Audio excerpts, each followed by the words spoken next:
Most people think a daily yoga practice is just about contorting your body into impossible shapes, or maybe just sweating it out in a frantic workout. But the underlying mechanics of this ancient practice actually suggest something completely different. Today, we're breaking down the true anatomy of a foundational daily routine. We're going to look at exactly what happens to your nervous system, your joints, and your respiratory capacity when you follow a very specific, structured sequence of movements. Okay, let's dive into this. To really understand the profound physical benefits here, we first have to tackle the biggest misconception. If you search for yoga online right now, you're going to see images of people putting their feet up behind their heads, balancing upside down, or executing these incredibly complex stretches. It creates this massive, intimidating barrier to entry. But according to the foundational teachings we're exploring in this explainer, that's not what this practice is actually about at all. The reality? It's defined by a single word: union. The source material makes it crystal clear that the true practice is the complete union of your mind, your breath, and your body. It is essentially an exercise in extreme presence.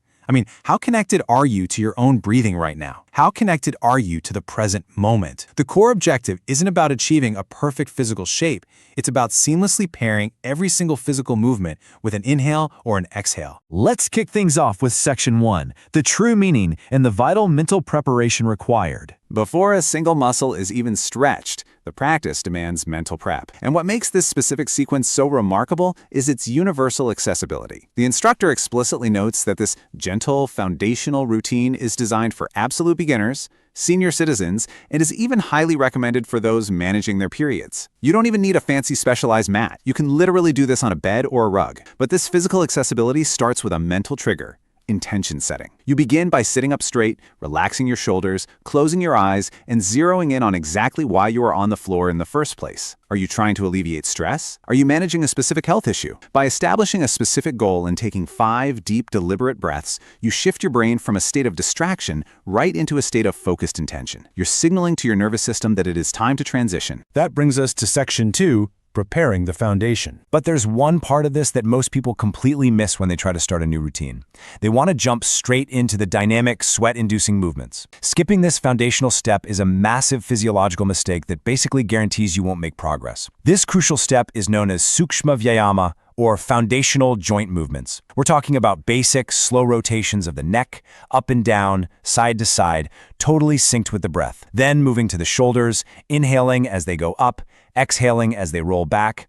The instructor warns that while these movements might look, well, incredibly boring, they are non-negotiable. If your joints aren't healthy and lubricated, you simply won't have the structural integrity required to build deeper flexibility or advance to more complex poses without pain. And this brilliantly illustrates exactly why we need these foundational movements. Take the seated twist, for example. In our modern lives, we're constantly hunched over screens, right?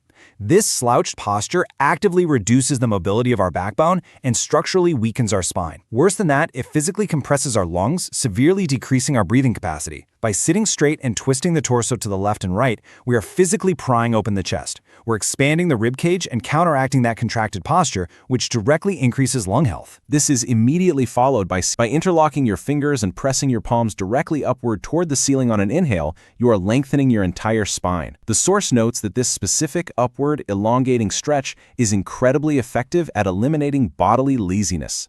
It forcefully corrects your posture and wakes up the dormant muscles running all along your vertebral column. Now we transition into Section 3, Essential Core Movements, where we start building the practice. Now that the joints are lubricated and the spine is lengthened, the body is finally prepared for deeper, more targeted anatomical work. But remember, the golden rule remains. Every single shift in position must be paired continuously with an inhale or an exhale. First up in this phase is Chakhi Chalanasana, or the mill churning pose. By sitting with your legs spread wide, interlocking the fingers, and leaning forward to trace large horizontal circles, exhaling as you reach forward and inhaling as you pull back, you are heavily engaging the deep core and pelvic region. The instructor specifically highlights that this churning motion is vital for stimulating the internal organs, offering profound benefits for both hormonal balance and reproductive health. Now, what's really interesting about this next posture, Vajrasana, or the thunderbolt pose, is its simplicity. It looks like you're just kneeling with your hips resting on your heels. But biomechanically, this specific posture alters blood flow in the lower body and directs it straight toward the digestive organs. The source points out that transitioning into this comfortable, upright kneeling position is incredibly effective for boosting digestion. From that kneeling base, you move right into a tabletop position for Marjariasana, commonly known as cat-cow. The mechanics here require absolute precision. Your wrists must be stacked directly under your shoulders and your knees directly under your hips. As you inhale, you look up and let the waist dip down, creating an arch.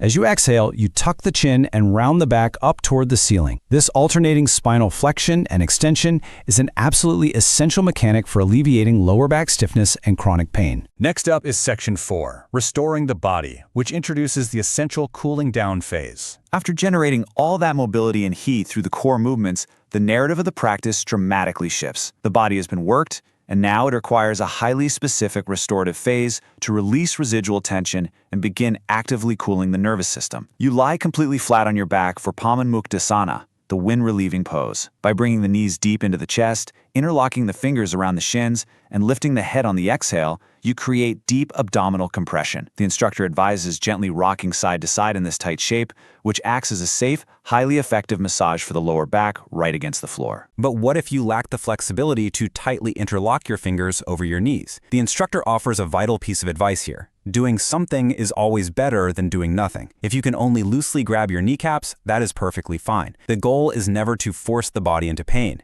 You support your body exactly where it currently is, and with consistent practice, that flexibility and range of motion will naturally and gradually increase. This leads directly into the single most important step of the entire physical routine, one that you should never, ever skip: Shavasana. It requires you to lie completely flat on your back, arms and legs slightly apart, eyes closed, in absolute physical stillness for 1 minute. After warming up the musculoskeletal system, the body absolutely requires this dedicated cool-down phase to integrate the physiological benefits and allow the heart rate to normalize. And coming out of that stillness requires care. You don't just abruptly sit up. You keep your eyes closed, roll onto your right side, use your left hand for support, and slowly press yourself back into a seated, cross-legged position. Finally, we reach Section 5, the power of breath, focusing on internal regulation. That careful physical transition we just did mirrors the internal transition we're about to make, moving away from gross physical movement and into the subtle power of internal regulation. The absolutely crucial point here is understanding the rigid sequence of this practice. The source explicitly warns against trying to jump straight into meditation. The physical postures, or asanas, exist specifically to prepare the body and remove physical restlessness. Only then do you move to pranayama, the breath work, to balance the mind. Once the body is prepped and the mind is balanced, then and only then are you truly ready to unite both in dhyana, or meditation. To execute the breathwork, your hands are actually placed in specific neurostimulatory positions called mudras. The left hand forms Gyan Mudra, joining the tips of the index finger and thumb, resting face up on the left knee. The right hand forms Vishnu Mudra,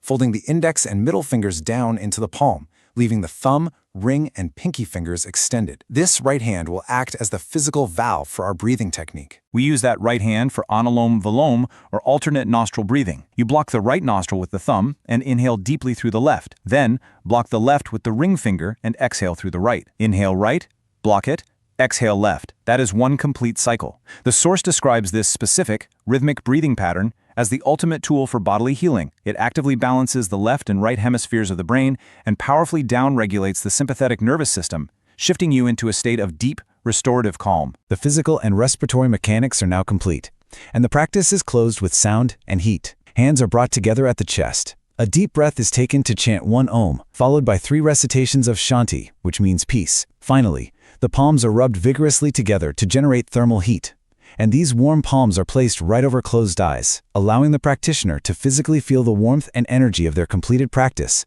before slowly opening their eyes with a smile. And that brings us to the ultimate question posed by the instructor.